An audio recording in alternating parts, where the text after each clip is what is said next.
Hi everybody, my name is Brandy Renee. Thank you for visiting Happiness Unlocked. If this is your first time here, I'm so happy that you found my channel. And if this is not your first time here, I'm so honored to have you back. Today we're going to be talking about positive affirmations. So if you follow any mental health, self-care, self-love accounts on social media, or if you're working with a therapist or a confidence coach, you may have heard of positive affirmations. I often post them on my Instagram, by the way. Go ahead and follow me at happiness_unlocked for your daily dose of inspiration. And I also just use them in my daily life. But sometimes I notice that in just conversation with people will say, oh, like, does that really work? Like, I'm not so sure about that, or I tried it and it's not for me. So I'm just here today to address why your affirmations may not be working. So if you're interested in learning how to use affirmations the correct way, stick around. So first, let's just define positive affirmations. So positive affirmations are positive statements that literally reshape the way that you think. So if you're using positive affirmations the correct way, which we're going to talk about here today, then what you're really doing is retraining your self-talk. So your thoughts, the way that you think about yourself, to better reflect what you would prefer to believe about yourself versus what you are used to thinking about yourself. So that's a pretty powerful tool, right? Positive self-affirmations have actually been linked to less stress, less anxiety, and they've been shown to decrease specifically health deteriorating stress. And so those are some of the things that it's been shown to do that's founded in actual clinical research. Also, because I'm an educator, one other thing that I found really cool is that positive affirmations actually helped people who may have been experiencing imposter syndrome or self-doubt to increase their academic achievement and GPA. More specifically, Lewis in 2017 found that positive affirmations are linked to positive academic achievement by mitigating GPA decline in students who felt left out at college. So let's go over some of the reasons why your affirmations aren't working, and then we'll go into what you can do instead. So the first reason why your affirmations may not be working is because you're not being intentional about the ones that you choose.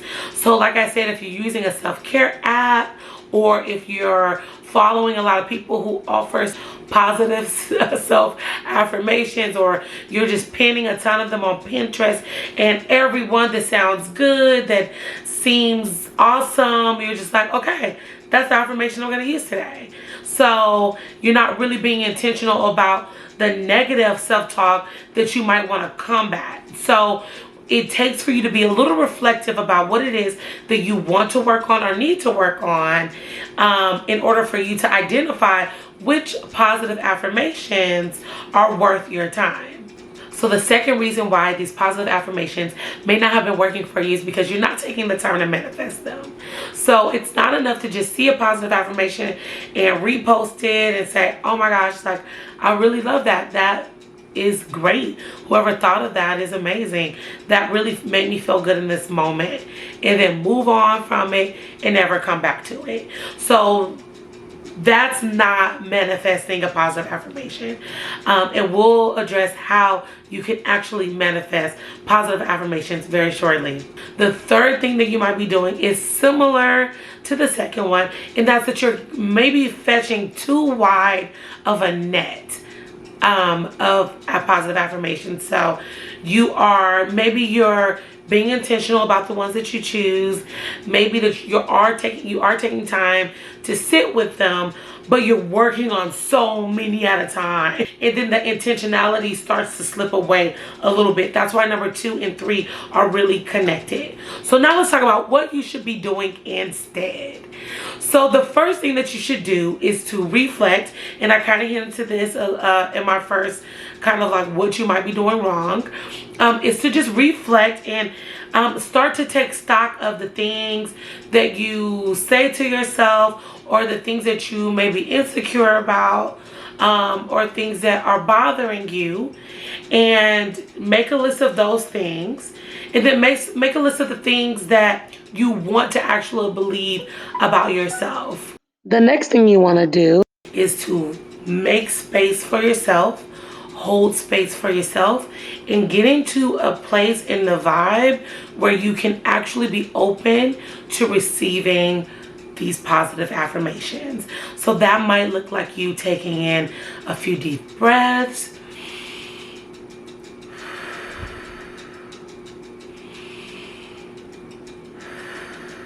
right? 2 to 3 times, really relaxing the body, calming the mind, calming your environment. Then the second thing that you want to do is to choose the set of affirmations that you want to work on.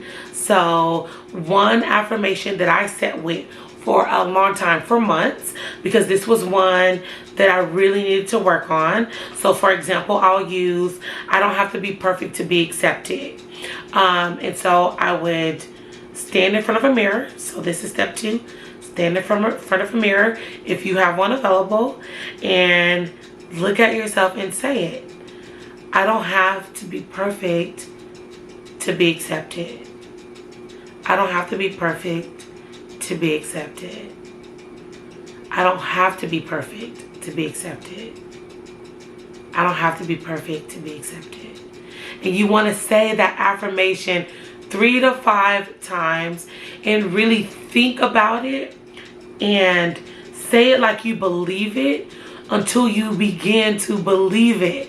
So you really want to just hang on to each word that's in the affirmation and pay attention to how you feel when you say that. Like, as I am saying that I don't have to be perfect to be accepted, like, I'm really feeling like I'm dope as is. I don't have to be perfect. Perfect is not attainable. That's not the goal. I just need to be myself.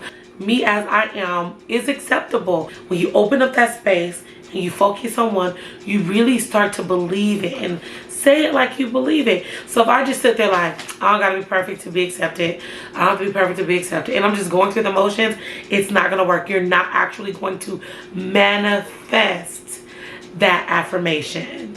And if it feels natural, go ahead and smile and, you know, get those positive and happy endorphins out into your system, flowing into your energy, flowing through your body. You know, don't force it. But as I was saying it a few seconds ago, I smiled because it's like, wow, like, I actually believe that now. And it's because I sat with that affirmation for a few months to really manifest it, because it's something I really wanted to believe. When you're saying your affirmation, make sure not to rush through them. So this is number 3. Make sure not to rush through them. Make sure that you're taking the time to really say it, to really believe it, and to sit with it. I will also suggest that you use a group of affirmations that are linked to each other. I know that this has worked best for me. So if I'm really trying to work on the self-beliefs about myself that are centered on inadequacy, like the one that I just shared, I might want to stick with a few of those. Another one that might accompany that is my authentic voice is the most intelligent one that I can use. And then I would manifest that one a few times, and I would just roll through that list. So let me know down below if you work on one affirmation at a time, or if you're working on a list of affirmations. Also, if you're enjoying this video at this time, go ahead and hit a thumbs up and click subscribe. The other thing to keep in mind, and I think I've already said this a few minutes ago, is to make sure that you're taking the time to say these affirmations aloud at least 3 to 5 times. If it feels needed to go longer than that, please do whatever feels natural to you. I will also suggest that you write it down. So after you leave the mirror, go ahead and take some time to intentionally write it down. I usually have my affirmations that I'm using that day or that week. Sometimes I need to sit with affirmations for a week or longer. I have them on a whiteboard so that I can just have it in my environment, so that I can look at it and see it and have it be a reminder to me, especially in like my office and things like that, where I'm spending a lot of time in. I like to just have the affirmations posted somewhere in my office or in my room. Some people use sticky notes and post it on their mirrors in the bathrooms, like Miss Mary Jane. I wonder why they canceled that show. I really love being Mary Jane. Anyways, that's a side note. Down below, let me know if you were watching Being Mary Jane and if you were encouraged by her positive affirmation routine in the morning. Miss Mary Jane was a mess, but she knew how to build that self-confidence and self-love. For the most part, she was pretty toxic, actually. Anyways, that's another episode. And then the last thing that you're going to do is you're going to close space so that you can really sit with and digest the affirmations that you just put out into the world. So for me, that looks like me taking another set of deep breaths. So I will just breathe in. Do it again. And I usually do it, 5 to 10 times, actually, because that's really my mechanism for relieving stress as well. So now you're feeling at peace. You open space. You selected intentional affirmations that are addressing things that you that you prefer to believe, in direct opposition to things that you have believed just out of habit, that you no longer want to believe. So you chose intentional affirmations, then you opened up space to receive them.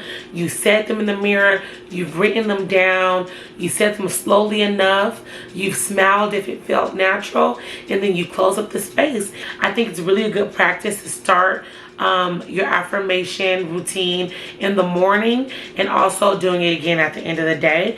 I also suggest you just having them ready to go to be used as a mantra or just a reminder throughout the day, during like high stress periods, or when you're experiencing a situation where those negative self-thoughts or that negative self-talk might be coming into play. So you can say,